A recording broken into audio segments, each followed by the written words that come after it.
My name is Aaliyah Morgan. I'm 26 years old and I live in Chicago. I work as a copy editor for a mid-sized publishing house. Nothing glamorous, just clean lines and quiet margins, which, if you knew how I was raised, kind of fits.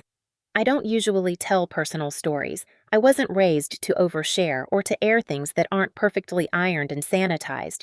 But something happened last year that changed the way I see everything. My family, myself, even the definition of what it means to love someone, or to be lied to. So I'm going to tell you a story. Not because I want pity, and not because I've figured it all out, but because if even one person out there has ever been raised to hate someone they never truly knew, then maybe this story isn't just mine. It begins, like most family stories do, with silence. And with a name I wasn't supposed to say out loud. They always told me to stay away from her. Her name was barely whispered in the house, as if saying it out loud might bring a curse, or worse, a memory. My grandmother used to call her the girl who destroyed everything, while my mother would go completely silent, fingers curling tighter around her teacup, the porcelain clinking slightly from the tremble she never acknowledged. And I listened. Of course I did. I was raised to obey, to trust what I was told, to believe that some people are just bad. Some people hurt others for no reason. Some people don't deserve forgiveness. They said she was one of them. They never told me she was my sister. I grew up in a quiet neighborhood, the kind where everyone's hedges were trimmed the same, and no one ever left Christmas lights up past January. My world was tidy, measured. It was structured around Sunday Mass, honor rolls, piano recitals, and a code of silence that ran deeper than any family rule. My mother, Anna, was what you'd call graceful but broken. She walked like a ballerina and loved fresh lilies in the house, but her eyes always looked like they were searching for something she'd never find again. My grandmother, Lillian, was sharp-edged, a retired teacher with a permanent disapproving stare and a drawer full of folded handkerchiefs that smelled like mothballs and lavender. They raised me together, and somewhere along the way, without ever saying it outright, they made me believe I was their redemption. They poured into me everything they'd lost, every ounce of pride, hope, and silent desperation. I was the new beginning, the good daughter, the one who never questioned why there were so few photos from my early childhood, why every time I asked about my father, my grandmother would mutter, "Gone," like the storm that took everything. Everything meant her, the girl, the threat. Her name was Rhea. I only ever saw it once before I met her, etched in pencil on the back of an old family photo I found tucked inside a cookbook. I was maybe 10. The picture showed a younger version of my mother, holding hands with a little girl in a pink dress. The girl looked like me, same eyes, same mouth, but older. I remember flipping the photo over and reading the faded letters. Anna Rhea, summer '99. I'd asked my grandmother who Rhea was. She took the photo from my hands, ripped it in two, and said, "That girl doesn't belong in this house." That night, I had a dream of the little girl in pink standing at the edge of my bed, her hair long and tangled, whispering something I couldn't hear. After that, I stopped asking. I built my life like a glass house, beautiful, fragile, see-through on purpose.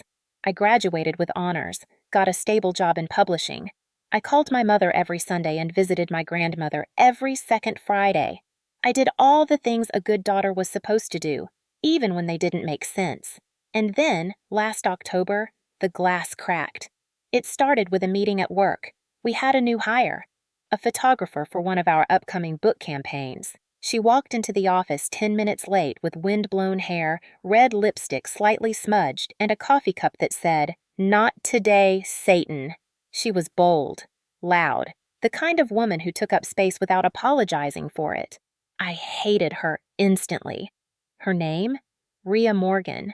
The first time I really looked at her, I felt like I'd been punched. It wasn't just that she was familiar. It was deeper, like looking into a distorted mirror. She had my eyes, my jawline, my birthmark, the one behind my left ear I used to think made me unique. Her hair was darker, messier, her posture more confident, but the resemblance was terrifying. And she looked at me like she already knew. Not curiosity, not recognition, but the kind of calm a person has when a long-standing suspicion is finally confirmed.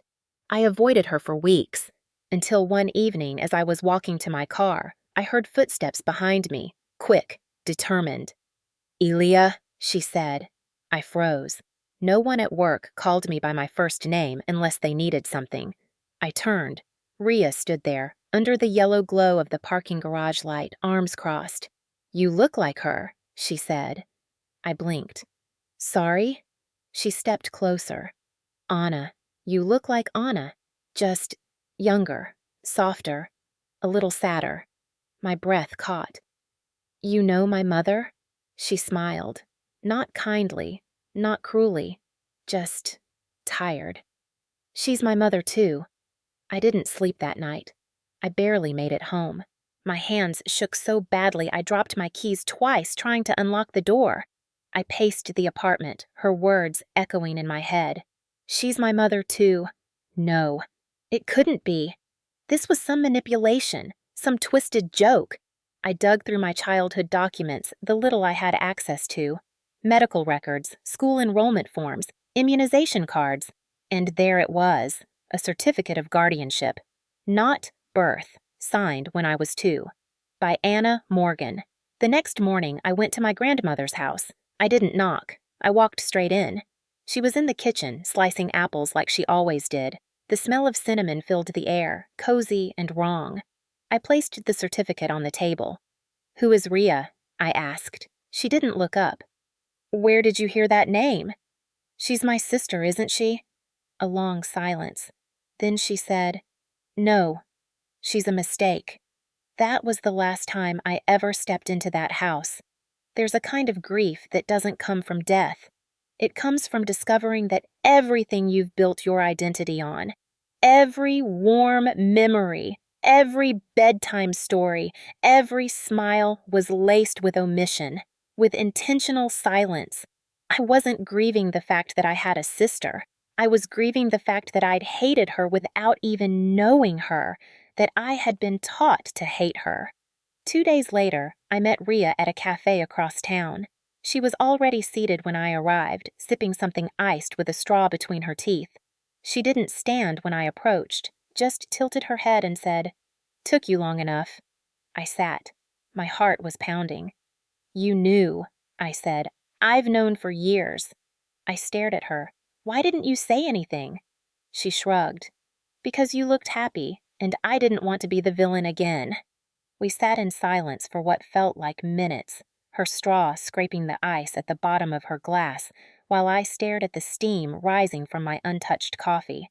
My thoughts were unraveling faster than I could catch them, looping through every half-memory and carefully edited version of my childhood. I didn't know where to begin, or what I even wanted from her. Rhea broke the silence first. "They made me leave when I was 8, she said simply. "One day I was brushing your hair, the next I was on a bus with a duffel bag and no explanation." I blinked. "Brushing my hair?" She smiled sadly. "You probably don't remember. You were 2, maybe 3. You used to follow me around like a shadow." I didn't remember, but something in her voice made my chest ache, like grief for a memory I never knew I had. "They told me you were gone," I whispered. "That you hurt Mom. That you broke this family." Rhea looked at me, her eyes glassy but steady. They needed a villain. And I was loud, opinionated, messy. I didn't fit into Grandma's perfect little picture. "You ran away, didn't you?" I asked, repeating the version of the story I'd always been told. "You stole money. You got in trouble." Rhea laughed softly, bitterly. "I stole? No. They gave me $20 and a trash bag full of clothes and told me I'd embarrassed the family for the last time. They didn't say where I was going, just not here." I swallowed hard. It didn't make sense. And yet, it did, all too well. I remembered how guarded my grandmother always was, how she flinched any time I showed too much emotion, too much volume, too much anything. I remembered the way she praised my quietness, rewarded my neatness, drilled into me that goodness meant obedience. I didn't even know I always believed I'd lived with Anna and Lillian since before memory. But years later, I found out the formal guardianship wasn't filed until after Rhea left, when I was around 5. Rhea looked pained. I didn't know they changed your name, or kept you completely in the dark. I thought maybe you'd grow up and remember me. Or ask. I didn't. I never questioned it. And now that fact weighed heavier on me than any lie they ever told. Later that night, I sat on my apartment floor surrounded by the remnants of my own life. Old journals, photos, dusty boxes from the hall closet. I was searching for something, anything that could explain why they chose to raise me in a lie so complete, so seamless that even I believed it. I found a drawing, crumpled and sun-faded, tucked into the back of an old notebook. It showed 2 stick figures, both with curly hair, holding hands under a tree. One had an E on her dress. The other had an R. I'd drawn it. I was sure of it. But I had no memory of making it. The edges were worn, like someone had folded it, carried it, then tossed it away when it became too painful to hold on to. Maybe I'd drawn it when she left. Maybe I hadn't forgotten her. Maybe I'd just buried her. I didn't go to work the next day. I called in sick, sat on the edge of my bed with my phone in my hand, and stared at Rhea's name in my messages. We hadn't exchanged numbers at the cafe. She'd written hers down on a napkin and slid it across the table like a lifeline or a dare. I kept it. I finally texted her. "Can we meet again?" She replied within minutes. "Tomorrow. My place. I think you're ready." Her apartment was in a part of the city I never visited. Older buildings, narrow sidewalks, a corner bodega with posters peeling off the windows. It wasn't bad, just unfamiliar. Her place was on the 3rd floor, and when she opened the door, I was hit by the smell of incense and lemon-scented wood polish. The space was small but full of warmth, mismatched chairs, books stacked like towers, framed photos of people I didn't know, and one sitting face down on a shelf that caught my attention. She noticed. "You can look," she said. "That's us." I turned the frame around. It was a photo of 2 little girls, one maybe 5, the other barely a toddler. The older one was holding the younger's hand, both grinning in front of a swing set. The background was blurry, but the connection between them was sharp. Me and her, Rhea and Elia. She brought out a box, not dramatic, not heavy, just a cardboard box with truth written on the lid in black marker. Inside were letters, notes, drawings, a hospital bracelet, and a photo I'd never seen before. My mother, younger, smiling, holding 2 babies in a hospital bed. "Twins," I said softly. Rhea nodded. "They split us when we were toddlers. Said it was too hard to manage both. But I think they didn't want you growing up with me. They didn't want you to turn out like me." I stared at the picture. We were both there. We were both wanted, once. So when did that change? I left Rhea's apartment feeling like I was walking through someone else's life. My reflection in store windows didn't look like mine. My memories didn't feel solid. Everything I knew felt rewritten, but I knew this. I didn't hate her, not even close. And for the first time in my life, I was angry at the people who raised me, not because they made mistakes, but because they made me believe that love had to come at the cost of truth. I didn't go back to my mother's house right away. After seeing the photo, the baby bracelets, the twin truth laid out like evidence in a trial I never agreed to stand witness in, something inside me needed space, breathing room, a kind of silence that didn't feel like control or shame. I wandered for hours instead, through city streets, past shops and cafes, down into the parks where old people played chess and children screamed at birds. Life moved as if nothing had changed, but everything had. Not for the world. For me. It's a strange thing, realizing your entire story isn't yours, that someone else wrote the opening chapters and just never handed you the pen again. The lie was so complete, so clean. I was the perfect child they wanted. Quiet, easy, oblivious. I'd never questioned why I didn't look much like my mother, why my medical records started later than they should have, Why I always felt a strange heaviness when family members asked how I was, then quickly changed the subject before I could answer. Because deep down, maybe I sensed it. Maybe a part of me always knew, but it's easier to love the people who feed you a lie than to face the truth alone. When I finally walked up the driveway to the house I grew up in, it was already dark. The porch light flickered weakly. The flowers in the planters had started to wither. Too much cold, too early in the season. It felt metaphorical. I didn't knock. I still had a key. The moment I stepped inside, the smell hit me. Not unpleasant, just nostalgic. The same scent that clung to my childhood clothes. Fabric softener, floor polish, the faintest whiff of rosewater. My mother was in the living room, sitting on the same couch she always curled into after dinner.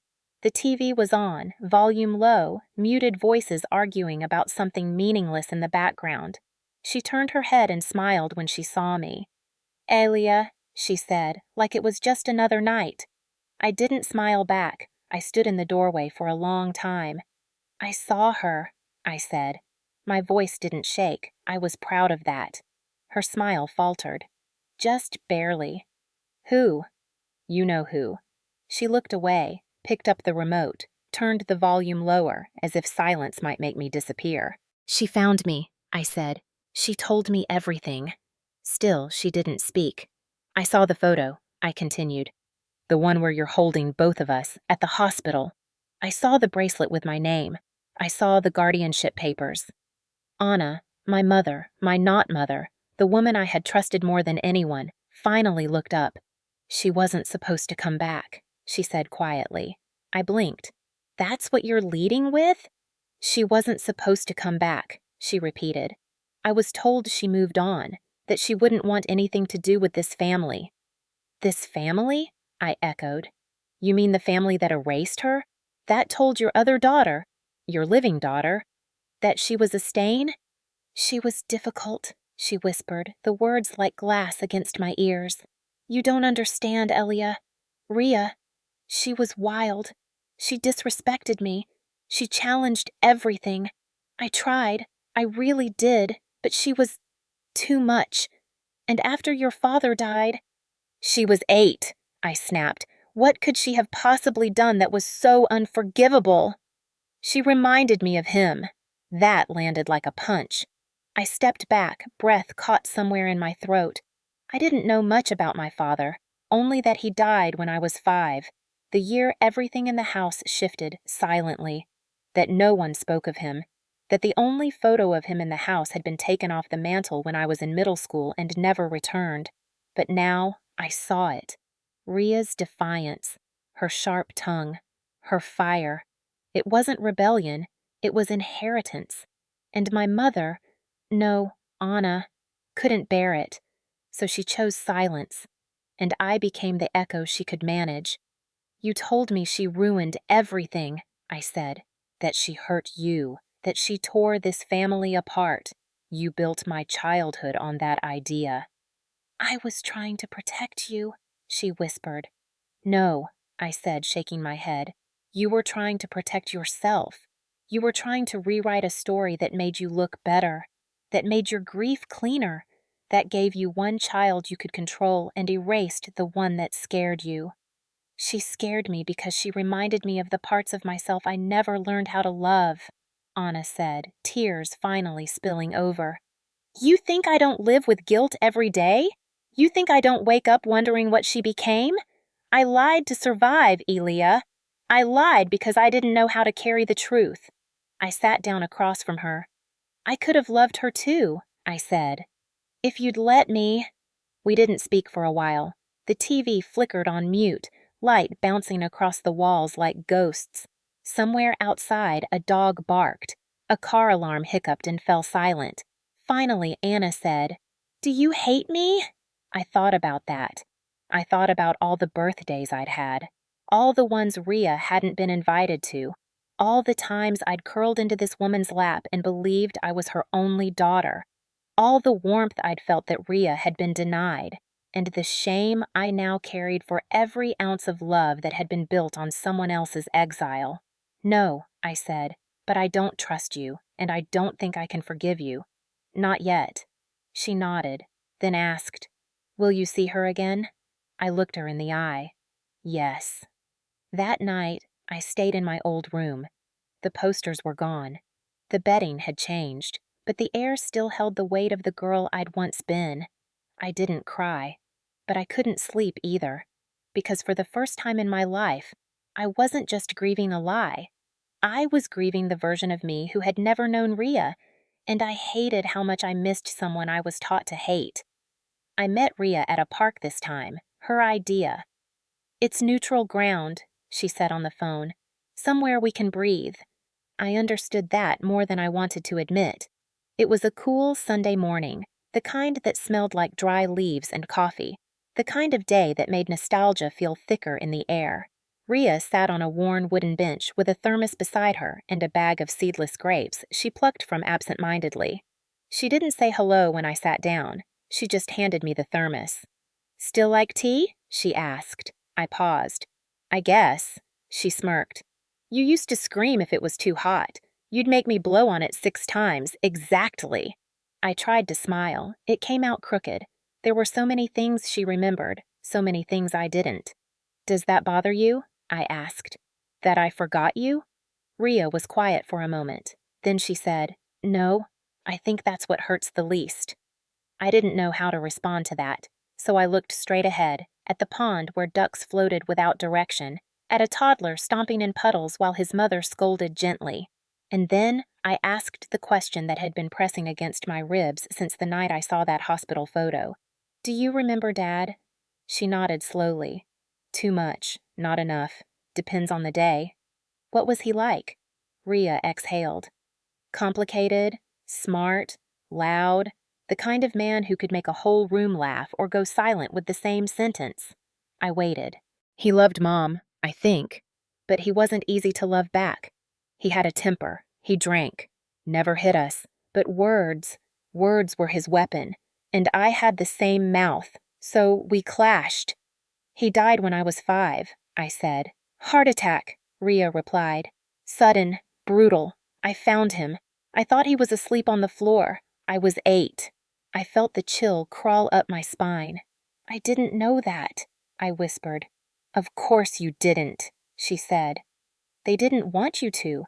If they told you how he died, they'd have to explain why I was the one who found him, why I screamed until the neighbors broke the door in, why Mom stopped looking me in the eye after that day."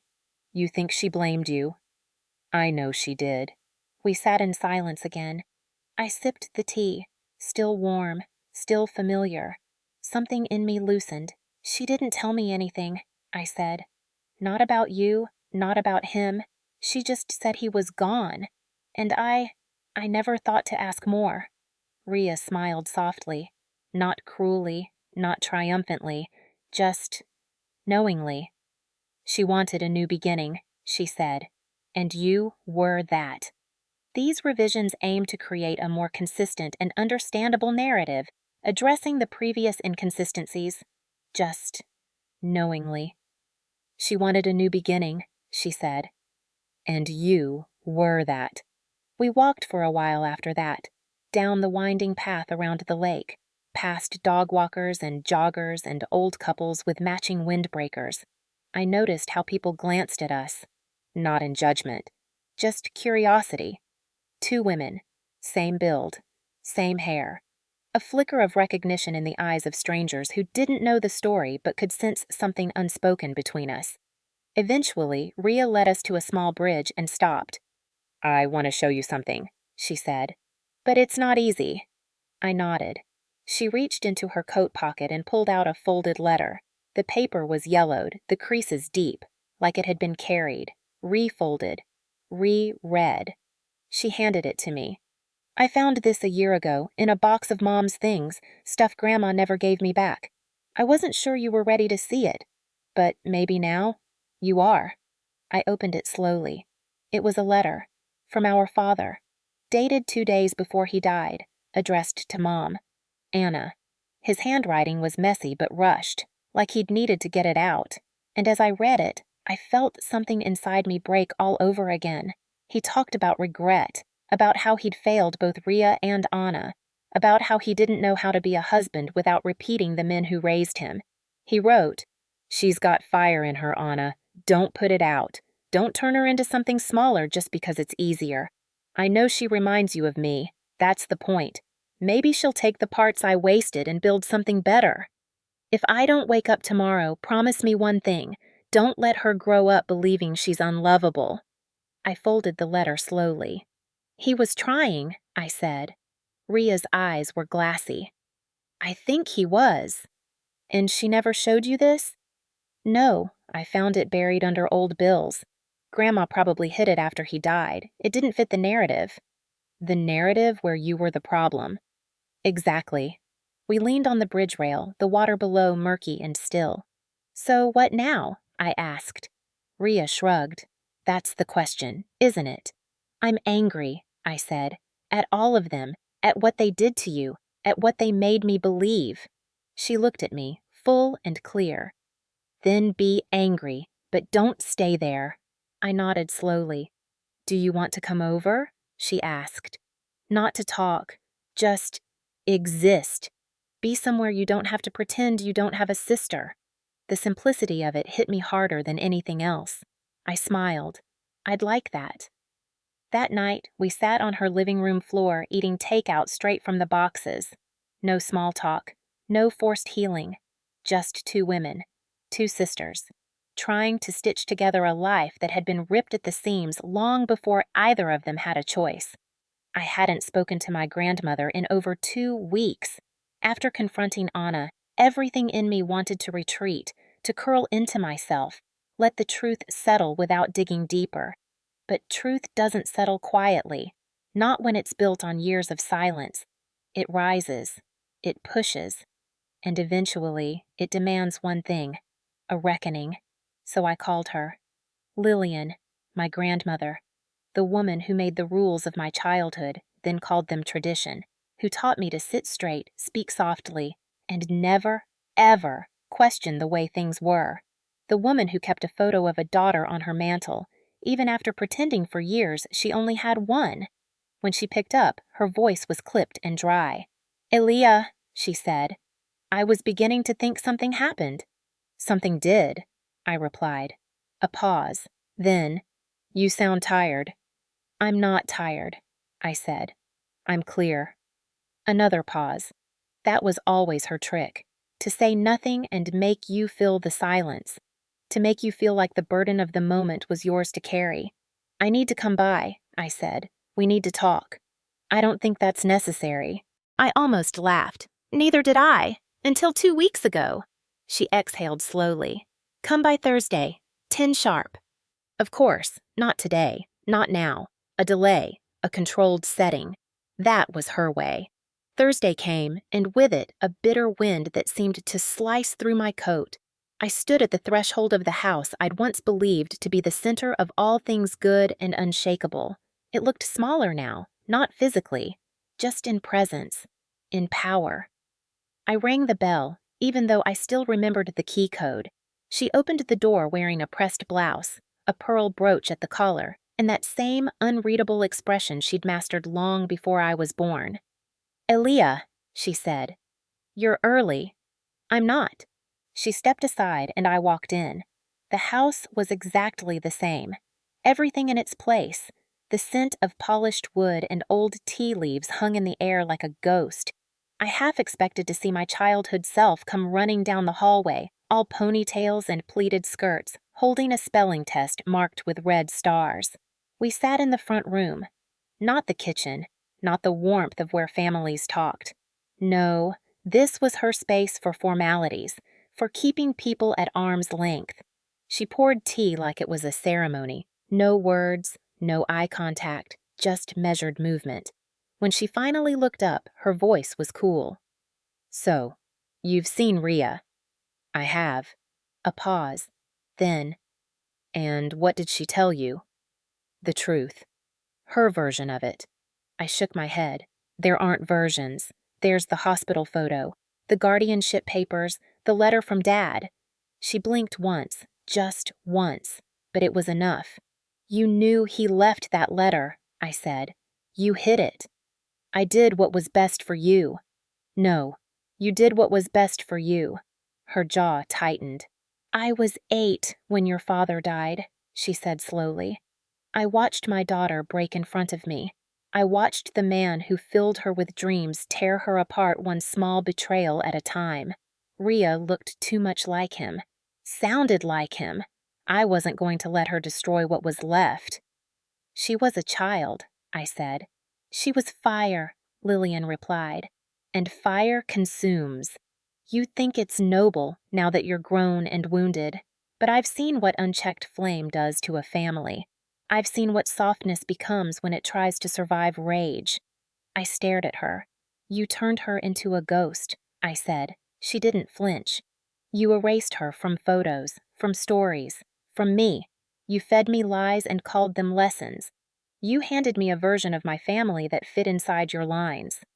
Because some stories are better left closed. Not when they belong to us. Silence again. But this time, I didn't feel it. After a long moment, she said, You think I'm cruel. I think you're scared. She blinked again. I think you're terrified of the mess beneath the myth you built, I said. You don't want to admit that love doesn't have to look perfect. That family doesn't have to match your china set. I raised you, she said, voice tightening. I gave you structure. Pride. You gave me fear. That stopped her. You taught me that asking questions was disrespect, that emotion was weakness, that loving someone who made mistakes was dangerous. But you were wrong. My voice wavered, but I didn't let it fall. Rhea isn't dangerous. She's honest. She's real. She's more my sister than anyone else in this family has ever been family to me. Lillian looked down at her teacup. For a second, I thought she might break. But she didn't. She only said, You'll regret this idealism one day. The world isn't soft, Elia. It's sharp. And sharp things cut. Maybe, I said, standing. But dull things rust. And you've been rusting for years. I left without touching the tea, without saying goodbye. And for the first time, the door behind me didn't sound like home when it closed. I didn't cry after leaving her house. I didn't scream or fall apart or throw anything against a wall like they do in movies. I just walked, block after block, down the same streets I used to ride my bike as a child, the same cracked sidewalks that once felt like the entire world. And all I could think was, how many people had kept this silence alive simply because it was easier than letting the truth breathe. Not better, not kinder, just easier. But the truth has lungs of its own, and it doesn't suffocate quietly. That night, I found myself in the attic of our family home. My mother had given me the key when I was 15. A symbolic gesture, she said. Trust, responsibility, legacy. But she'd never encouraged me to go up there. It was always, another time, or, it's full of dust, darling. Now I knew what was buried in the dust. I pulled the string light and stood still as it blinked to life, dim and flickering. Boxes, labeled in thick black marker. Some names, some years. Morgan, 1980s. Baby clothes. Elia. Letters. Anna. Documents. Estate. Unknown. R.A.M. That last one caught me. R.A.M., my father's initials, Robert Allen Morgan. The box was taped shut, but time had worn down the seal. I opened it gently.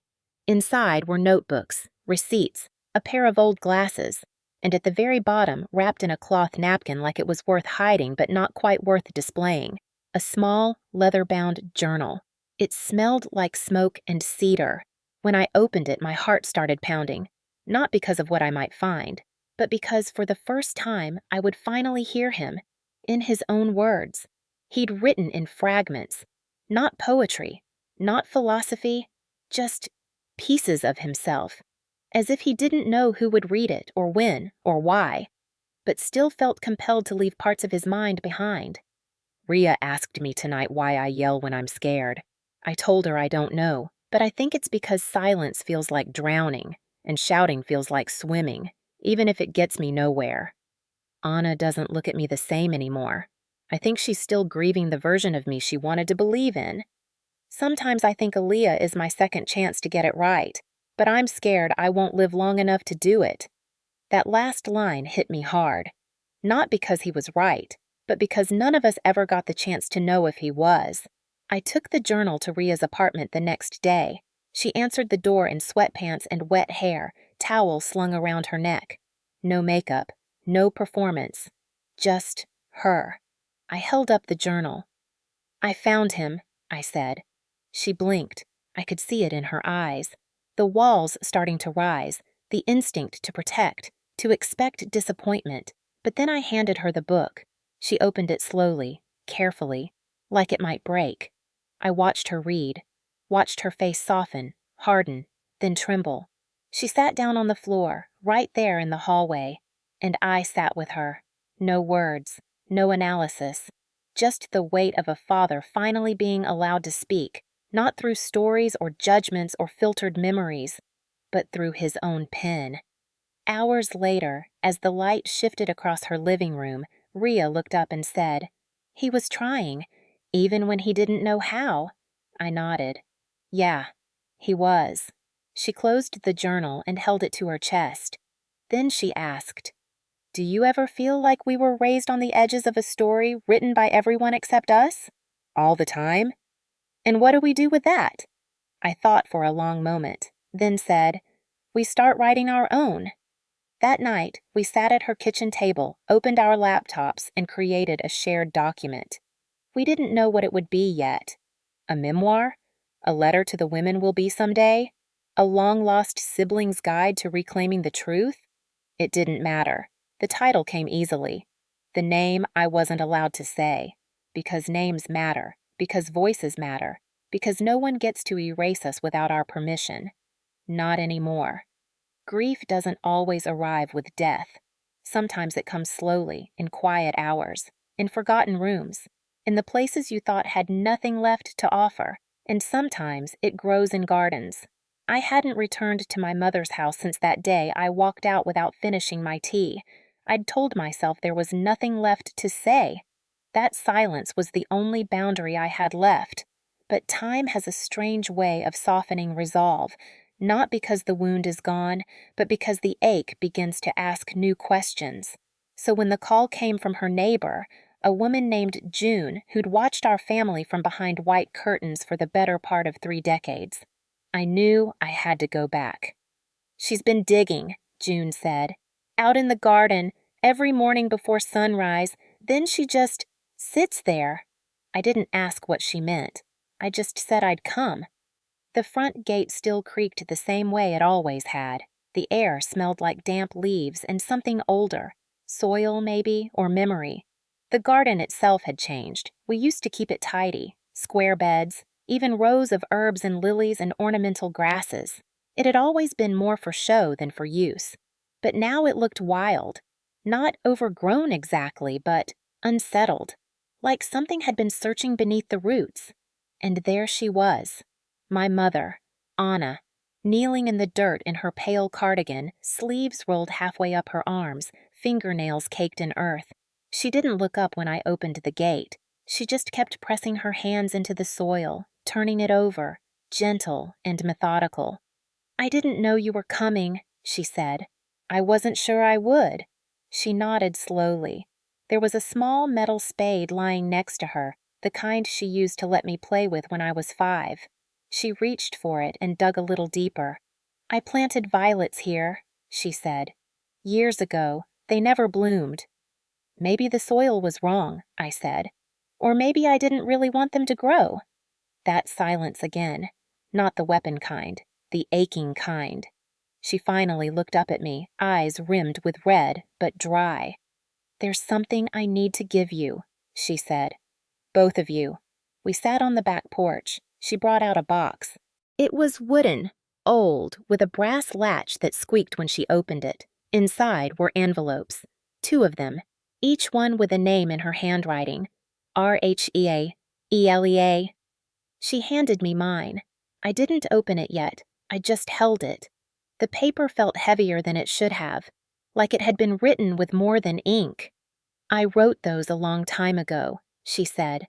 "After your father died. After after everything. I looked at her. Why didn't you give them to us? Because I was ashamed of what I wrote. And then, I was afraid you'd never want to read anything from me again. You might have been right, I said honestly. But now I do. She looked down at her hands. They shake sometimes, she whispered. Not from age, from memory. And in that moment, she didn't look like the woman who raised me to be afraid of mistakes. She looked like a girl who had made some and lived with all of them. Later, when I sat with Rhea in her apartment and we opened the envelopes side by side, we didn't cry right away. We just read, line by line, sentence by sentence. The words weren't polished. They weren't even clear all the way through. They rambled. They repeated. They stumbled. But they were real. And they said things neither of us had ever heard out loud. Rhea, I wanted to protect you from becoming me. But in trying to do that, I turned you into a stranger. I thought silence was safer. I was wrong. Elia, I was so afraid of losing another child that I tried to hold on to you by controlling everything. But you were never mine to shape like that. You had your own name, your own fire. I only hope you forgive me for dimming it. At the bottom of each letter, in different ink, the same sentence was written. I buried your names in the garden so I'd never forget who I was before the silence. I looked up at Rhea. She looked back at me. And neither of us said a word. We didn't have to, because the garden hadn't been about flowers. It had been about memory, about shame, about keeping a piece of us hidden underground. And now, finally, it had been unearthed. That night, I couldn't sleep. I lay awake staring at the ceiling, listening to the hum of the refrigerator and the soft breathing of the city outside my window. The letter sat on the nightstand next to me, open, waiting, still somehow unfinished even though it had ended. I kept rereading the same line. I buried your names in the garden so I'd never forget who I was before the silence. Names, my name. It had never belonged to me. Elia Morgan, a name chosen after the fact, after the separation, after the decision to raise me without her and without Rhea. It was clean, curated, controllable, but I had been born with another name, and now I wanted it back. When I told Rhea the next morning, she just looked at me for a long time. You sure? She asked. I'm not even sure what that means yet, I said. But I know I'm done carrying someone else's version of me. She smiled. Then let's do it. We didn't make it a big thing. No ceremony, no announcement. Just a drive to the courthouse, a few forms, and a name, Aaliyah Ray Morgan. I kept part of what had raised me, and took back what they tried to bury. It felt right. Not dramatic, not overwhelming, just true. And truth, I was learning, didn't always roar. Sometimes it whispered. A week later, I got an invitation I never expected.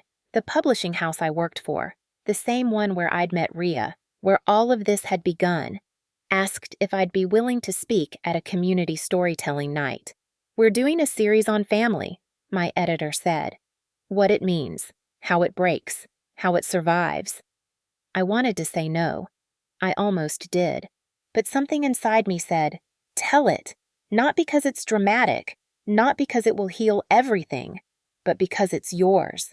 So I said yes, and I wrote, not a perfect piece, not a script, just a story, mine.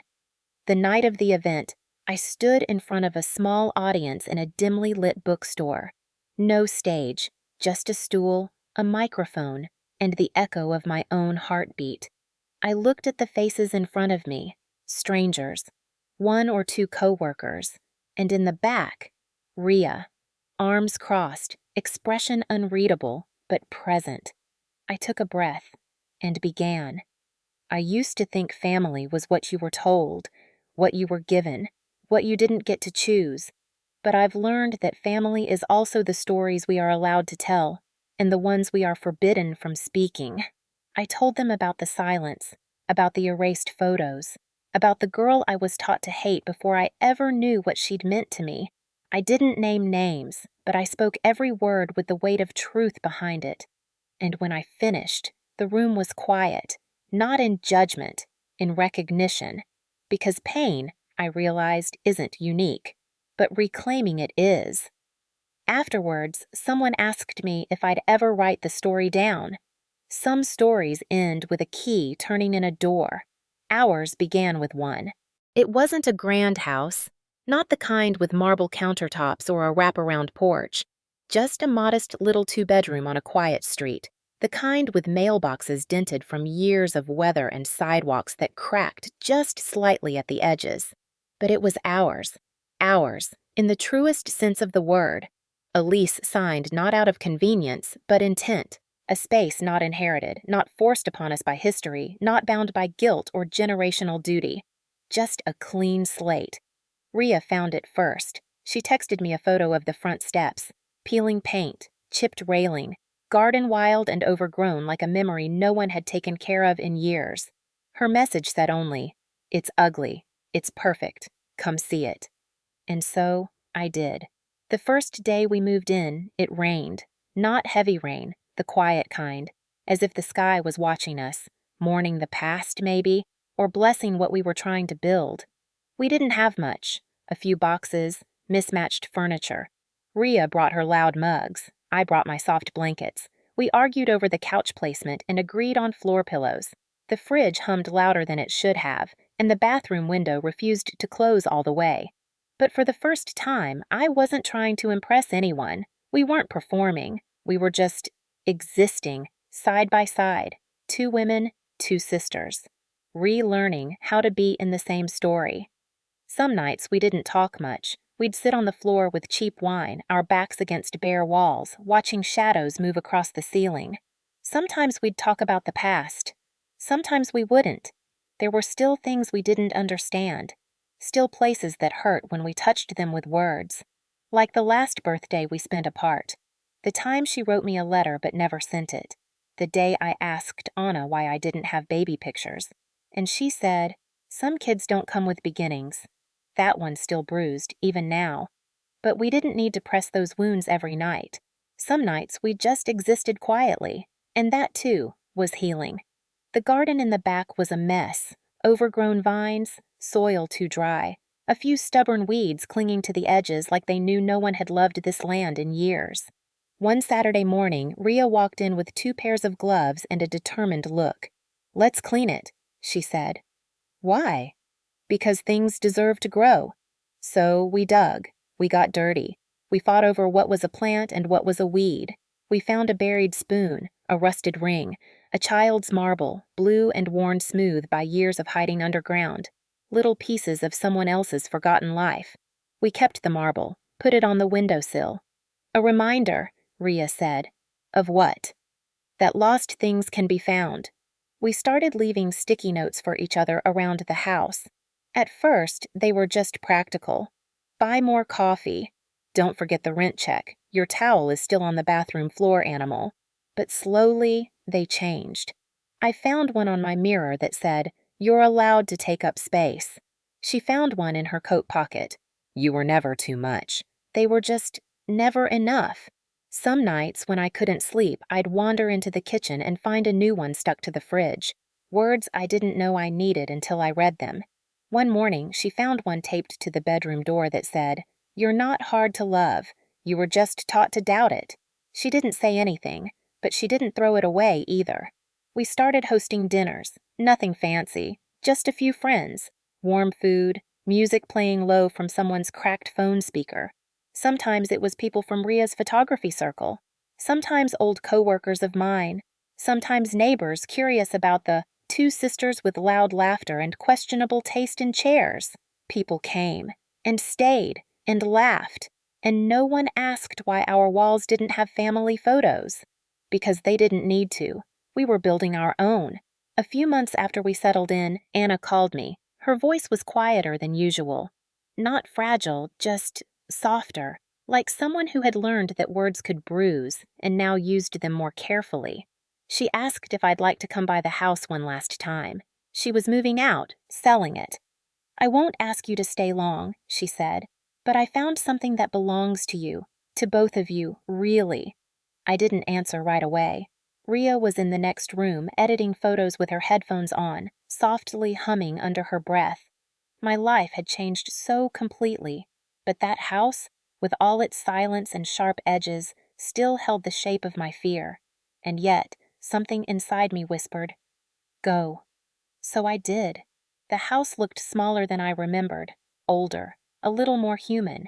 Anna had boxed most things. The shelves were empty, curtains gone. The air smelled of lemon cleaner and a kind of grief that no one ever names.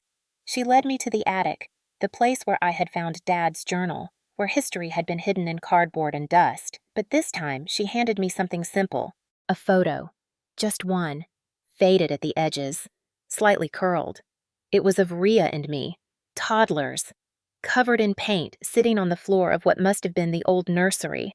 Our hands were pressed together. Our shirts were stained. We were laughing, truly laughing. "I didn't mean to keep it," Anna said. "It was buried between books. I must have forgotten it was there." I looked at her.